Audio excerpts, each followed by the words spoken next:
कहानी की शुरुआत में हम एक लड़की को देखते हैं जिसका नाम सारा होता है। वो अपने घर में होती है और अपने आप को अच्छे से निहार रही होती है। सारा सोचती है कि वो एक कामयाब एक्ट्रेस बने, पर अभी तक उसे किसी भी फिल्म में रोल नहीं मिला था। वो हॉलीवुड में आने के लिए जगह जगह पर ऑडिशन देती है, पर उसे कामयाबी नहीं मिलती है। अगले सीन में हम सारा को एक फास्ट फूड रेस्टोरेंट में देखते हैं जहाँ वो वेट्रेस का काम करती है। वहाँ सारा फोन यूज कर रही होती है। तब उसका बॉस उसे फोन इस्तेमाल करने से मना करता है। यहाँ पर सारा को उसका बॉस गंदी तरह से देखता है। फिर हम देखते हैं कि सारा ऑडिशन देने के लिए गई है, पर वो ऑडिशन देने के दौरान अपने डायलॉग भूलने लगती है, जिसके कारण वो उदास हो जाती है और गुस्से में वॉशरूम में चली जाती है। फिर अपने बाल को जोर जोर से नोचने लगती है, जो कि थोड़ा अजीब तरीका था। इसके बाद सारा घर में होती है और ऑनलाइन ऑडिशन ढूंढ रही होती है, जहाँ उसे दिखता है कि एक जगह द सिल्वर स्क्रीन नाम की मूवी के लिए एक एक्ट्रेस की जरूरत है और वो अपना एप्लीकेशन सबमिट कर देती है। उसके बाद सारा अपनी रूममेट ट्रेसी के साथ पार्टी में चली जाती है। यहाँ पर कई लोग सारा को जानते हैं, पर सारा के दोस्त उसे काम को लेकर सपोर्ट नहीं करते थे। साथ ही वो लोग सेल्फिश होते हैं। यहाँ पर हम डैनी नाम के लड़के को देखते हैं जो सारा का दोस्त होता है। डैनी एक अच्छा डायरेक्टर बनना चाहता है। उसके बाद सारा अपने दोस्तों के साथ पार्टी के बाद बाहर आती है और घर के लिए निकल जाती है। तभी रास्ते में डैनी सारा के पास आता है। वो अपनी मूवी के स्क्रिप्ट के लिए बात करना चाहता था, पर सारा उसकी फिल्म में काम करने से मना कर देती है, क्योंकि उसे हॉलीवुड मूवी में काम करना था। यहाँ सारा को मैसेज आता है कि उसका ऑडिशन के लिए सिलेक्शन हो गया है और कल उसे आना है, जिससे सारा बहुत ज्यादा हैप्पी होती है। अगले दिन हम सारा को देखते हैं जो ऑडिशन वाली जगह पर पहुंचकर डायलॉग्स याद कर रही होती है और फिर सारा का नंबर आता है और वो ऑडिशन देने के लिए जाती है और दी सिल्वर स्क्रीन नामक फिल्म के लिए ऑडिशन देती है। पहले तो ऑडिशन देने के दौरान सारा डायलॉग्स को ठीक से नहीं पढ़ पाती, पर फिर वो संभाल लेती है। लेकिन कास्टिंग डायरेक्टर को उसका परफॉर्मेंस पसंद नहीं आता और वो उससे ठीक से बात भी नहीं करता। फिर सारा को वो जाने के लिए कहता है, जिसके बाद सारा पास के वॉशरूम में जाती है और चिल्लाते हुए अपने बाल नोचने लगती है। फिर कुछ देर के बाद वो शांत होती है। सारा जब बाहर निकल रही होती है तब वो देखती है कि कास्टिंग डायरेक्टर की असिस्टेंट बाहर खड़ी है और उसने सारा को बाल नोचते हुए देख लिया है। उसे ये पसंद आ जाता है। उसके बाद कास्टिंग डायरेक्टर और असिस्टेंट सारा को फिर से बाल खींचने को कहते हैं। सारा कहती है कि उसने पहले कभी भी किसी के सामने ऐसा नहीं किया है और फिर वो उनका कहना मान जाती है। सारा एक बार फिर से बाल खींचने लगती है, पर इस बार उसे एकदम से दौरा सा पड़ जाता है, पर वो ठीक हो जाती है। ये सब देखकर कास्टिंग डायरेक्टर को अच्छा लगता है। वो सारा को जाने को कहते हैं और कहते हैं कि हम आपसे टच में रहेंगे। सारा निराश हो जाती है और अपने घर आ जाती है। यहाँ पर ट्रेसी उसे पूछती है कि कैसा रहा तुम्हारा ऑडिशन। सारा कहती है शायद वहाँ पर मेरा मजाक बना। इसके बाद सारा जब रेस्टोरेंट में काम कर रही होती है तब उसे एक कॉल आता है, पर वो रिसीव नहीं कर पाती। उसके बाद सारा बाहर जाकर कॉल करती है, पर सारा का बॉस उसे देख लेता है और गुस्सा होता है। यहाँ पर सारा को कास्टिंग मैनेजर से पता चलता है कि उसका सिलेक्शन हो गया है और सेकंड राउंड के लिए उसे आना होगा, जिसे सुनकर वो बहुत खुश होती है। तभी सारा का बॉस आता है और उससे कहता है कि मैंने कितनी बार मना किया है, काम के वक्त फोन का इस्तेमाल मत करो। वो कहता है कि मैं नहीं चाहता तुम्हारी जॉब चली जाए। तब सारा खुद ही अपना काम छोड़ देती है, क्योंकि उसे अपनी लाइफ में कुछ बड़ा करना था। साथ ही वो अपनी एक्टिंग में पूरी मेहनत कर पाएगी। अगले दिन सारा सेकंड राउंड का ऑडिशन देने के लिए जाती है, जहां उसको एक बार फिर से ऑडिशन देना है। इस बार सारा को एक अंधेरे कमरे में ले जाया जाता है, जहां कास्टिंग डायरेक्टर और असिस्टेंट उसे कहते हैं इस बार तुम्हें कुछ अलग करना होगा। वो लोग जब उसे कपड़े उतारने के लिए कहते हैं तो वो हैरान रह गई। सारा कहती है इसकी कोई बात तो नहीं हुई थी, पर वो लोग कहते हैं तुम्हारा नया अंदाज देखने के लिए ये करना होगा।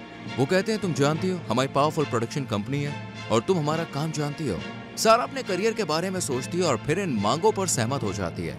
थोड़ा घबराते हुए वो लोग जो बोलते हैं वो करती है। वो कपड़े उतार कर फोटो शूट करवाती है और आहिस्ते आहिस्ते कंफर्टेबल हो जाती है और फिर वो लोग सारा को वही सब करने को कहते हैं जिसके कारण उसे ऑडिशन में बुलाया गया था। जिसके बाद सारा वैसा ही करने लगती है। यहाँ हमें सारा का इविल रूप देखने को मिलता है। उसके मुंह से खून निकल रहा होता है, साथ ही उसके दांत देखने में खतरनाक है और फिर वो नॉर्मल हो जाती है। सारा के ऑडिशन से सभी लोग खुश हो जाते हैं और उसे सिलेक्ट कर लेते हैं, जिससे वो बहुत खुश होती है। तभी हम असिस्टेंट कास्टिंग डायरेक्टर के गले में एक स्टार लॉकेट को देखते हैं। उसके बाद सारा अपने दोस्तों के पास जाती है, जहां वो लोग पूल में एंजॉय कर रहे थे। यहाँ सारा अपने दोस्तों को बताती है कि उसका ऑडिशन अच्छा गया। उसके बाद सारा अपने रूम में जाने लगती है, जहाँ पर हम ट्रेसी को देखते हैं। तभी नीचे पूल में एक लड़की की नाक में चोट लग जाती है और खून बहने लगता है, जिसे देखकर सारा हंसने लगती है। ट्रेसी को उसकी ये हरकतें देखकर बहुत अजीब लगता है। उसके बाद उसी रात सारा को कास्टिंग डायरेक्टर से कॉल आता है और वो कहते हैं प्रोड्यूसर सारा से मिलना चाहते हैं। जिसके बाद सारा जल्दी से तैयार हो जाती है और अपने दोस्तों को इस बारे में बताती है, जिस पर उसके दोस्त उसे गुड लक कहते हैं और फिर सारा प्रोड्यूसर के पास पहुंचती है, जहां असिस्टेंट कास्टिंग डायरेक्टर भी होती है। यहाँ प्रोड्यूसर अपनी मूवी दी सिल्वर स्क्रीन के बारे में सारा से काफी बातें करता है और सारा को बताता है कि वो बहुत आगे जाएगी। साथ ही मूवी प्रोड्यूसर उसे फिल्म में लेने को तैयार था, पर इसी बीच प्रोड्यूसर अपना असली रूप दिखाता है। दरअसल प्रोड्यूसर सारा के साथ इंटीमेट होना चाहता था। वो सारा को छूने लगता है, पर सारा को ये सब बिल्कुल भी पसंद नहीं आता, इसलिए वो वहां से उठकर चली जाती है। सारा अपने घर में आकर रोने लगती है। तब ट्रेसी उसे पूछती है क्या हुआ। सारा उसे सब कुछ बताती है। ट्रेसी कहती है ये प्रोड्यूसर तो बहुत ही घटिया आदमी है। वो कहती है तुम्हें पहले सोचना चाहिए, कोई कैसे तुम्हें लीडिंग रोल मूवी दे देगा, वो भी बिना कोई एक्सपीरियंस के। इस पर सारा के पास कोई आंसर नहीं होता। सारा कहती है मैंने मूवी में काम करने के लिए अपना काम तक छोड़ दिया, पर अब मैं कहीं की नहीं रही, अब मैं क्या करूं। अगले दिन सारा रेस्टोरेंट जाती है और बॉस से बात करती है कि वो फिर से काम करना चाहती है। सारा कहती है कि वो अपना काम अब सही से करेगी। उसका बॉस कहता है कि मैं इडियट नहीं हूँ और मैं तुम्हें काम पर नहीं रखूंगा, इसलिए सारा उसे रिक्वेस्ट करती है। तब वो मान जाता है और सारा को वापस से काम मिल जाता है। लेकिन यहाँ पर सारा अपनी जिंदगी में खुश नहीं थी और वो उदास रहने लगती है। एक दिन जब सारा अपने दोस्तों के साथ होती है तब उसके पास जैनी आता है। जैनी अपनी फिल्म के प्रोजेक्ट में सारा को लीड रोल निभाने के लिए कहता है, जो कि एक छोटी सी फिल्म थी। सारा ये ऑफर एक्सेप्ट कर लेती है। उसके बाद रात में सारा अपने दोस्तों के साथ पूल में स्विमिंग कर रही होती है। तभी वो डैनी को एक लड़की को किस करते हुए देखती है, जिसे देखकर वो चौंक जाती है। साथ ही वो गुस्से में आ जाती है और उसे प्रोड्यूसर की बातें याद आती हैं। उसने कहा था कि वो सारा को एक बड़ा स्टार बनाएगा और फिर वो असिस्टेंट कास्टिंग डायरेक्टर को कॉल करती है और कहती है कि मुझे उस दिन ऐसा नहीं जाना चाहिए था। वो प्रोड्यूसर से मिलना चाहती है। तब उसे प्रोड्यूसर के घर जाने को कहा जाता है। इसके बाद सारा असिस्टेंट डायरेक्टर के साथ प्रोड्यूसर के घर जाती है, जहां प्रोड्यूसर उसे इंटीमेट होने को कहता है। और इसी बीच हम प्रोड्यूसर के हाथ में स्टार का टैटू देखते हैं, जो वही सिंबल होता है जिसे असिस्टेंट कास्टिंग डायरेक्टर ने पहना था। तभी हम पीछे दो काले कपड़े पहने हुए लोगों को देखते हैं, जो बहुत खतरनाक लग रहे थे। अगले सीन में हम सारा को अपने रूम में देखते हैं, जहाँ उसकी तबीयत बहुत ज्यादा खराब होती है, लेकिन फिर भी वो रेस्टोरेंट में काम करने के लिए चली जाती है। सारा की हालत देखकर बॉस उसे घर जाने के लिए कहता है, पर वो नहीं मानती और बॉस से बहस करने लगती है। इसी दौरान वो अपने बॉस को थप्पड़ मार देती है, जिस कारण उसे काम से निकाल दिया जाता है। इसके बाद सारा मूवी प्रोडक्शन के ऑफिस में कॉल करती है, पर कोई भी कॉल रिसीव नहीं करता। तब सारा एक वॉइस मैसेज छोड़ देती है कि मेरी तबीयत खराब है और मैं चाहती हूँ कि तुम लोग मेरी मदद करो। उसके बाद सारा रात में अपने दोस्तों के साथ होती है, पर उसकी तबीयत कुछ ठीक नहीं होती। साथ ही वो अजीब तरह से बर्ताव करते हुए वहां से चली जाती है। अगले कुछ दिनों तक सारा लगातार अजीब व्यवहार करती है, जबकि उसका शरीर खराब होने लगता है। एक दिन सारा रात में अपने घर में होती है, जहां उसे काफी दौरे पड़ते हैं और तबीयत बस से बदतर होने लगती है। वो बाथरूम में जाके उल्टी करती है और देखती है कि उसके बाल और नाखून लगभग पूरी तरह से झड़ चुके हैं। सारा की आवाज सुनकर ट्रेसी उसके पास आती है, पर उल्टा सारा उस पर गुस्सा करती है और लड़ने लगती है। सारा कहती है तुमने क्यों सभी लोगों को बताया कि मैं प्रोड्यूसर से मिलने जा रही हूँ। इस पर ट्रेसी कहती है कि उसने हमेशा सारा के लिए अच्छा सोचा है और उसने इस बार रेंट भी अपने पैसों से पूरा किया है। तब सारा अपने कमरे में जाती है और मूवी प्रोडक्शन कंपनी से जो पैसे मिले थे उनमें से रूम के किराए के पैसे वो ट्रेसी के मुंह पर मारती है। कुछ समय के बाद रात हो जाती है और सारा फिर से उल्टी करने बाथरूम में जाती है, पर इस बार वो खून की उल्टी करती है। साथ ही उसके कई जगह से खून निकलने लगता है। सारा बाथटब में जाती है और खून से भरे कीड़ों की उल्टी कर देती है। यहाँ सारा किसी ज़ॉम्बी की तरह दिखती है और दर्द के मारे चिल्ला रही होती है। तभी उसके पास प्रोड्यूसर का कॉल आता है। सारा कॉल रिसीव करती है और उसे बताती है कि वो मर रही है। प्रोड्यूसर कहता है नाम बनाने के लिए सैक्रिफाइस करना होता है और वो बताता है कि वो या तो मर सकती है या परिवर्तन को गले लगा सकती है। प्रोड्यूसर कहता है तुम्हें अपने दोस्तों को खत्म करना होगा, तभी तुम हमारी तरह बन पाओगी और एक कामयाब एक्ट्रेस बनोगी।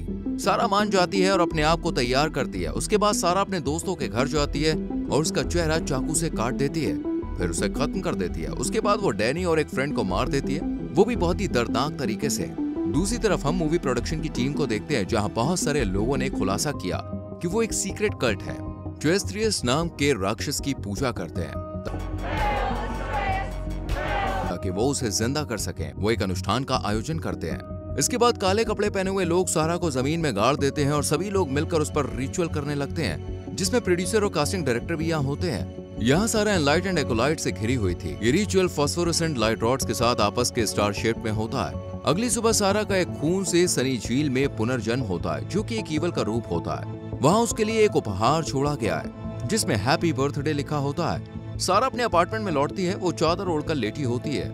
इसके बाद ट्रेसी उसे देखती है। रूम में कई जगह कैंडल जल रही थी। ट्रेसी सारा से माफी मांगती है और कहती है कि मुझे पता है तुम अभी मुसीबत में हो और मुझे दोस्तों को तुम्हारे बारे में नहीं बताना चाहिए था। सारा कोई जवाब नहीं देती। ट्रेसी जब चादर हटाती है तब वो देखती है कि सारा बिना कपड़ों के लेटी है, साथ ही उसके सर पर कोई बाल नहीं है। सारा की आंखें ग्रीन कलर की हो गई है। वो ट्रेसी को कंट्रोल कर लेती है और उसे अपने साथ लेटने को कहती है। इसी दौरान सारा ट्रेसी को किस करती है, जिसके कारण वो खून की उल्टी करती है। और उसकी जान चली जाती है। उसके बाद सारा उस गिफ्ट बॉक्स को ओपन करती है जिसमें एक ब्लैक ड्रेस होती है और साथ में एक विग और साथ ही एक स्टार वाला नेकलेस भी होता है। सारा ये सब पहनकर अच्छे से रेडी होती है।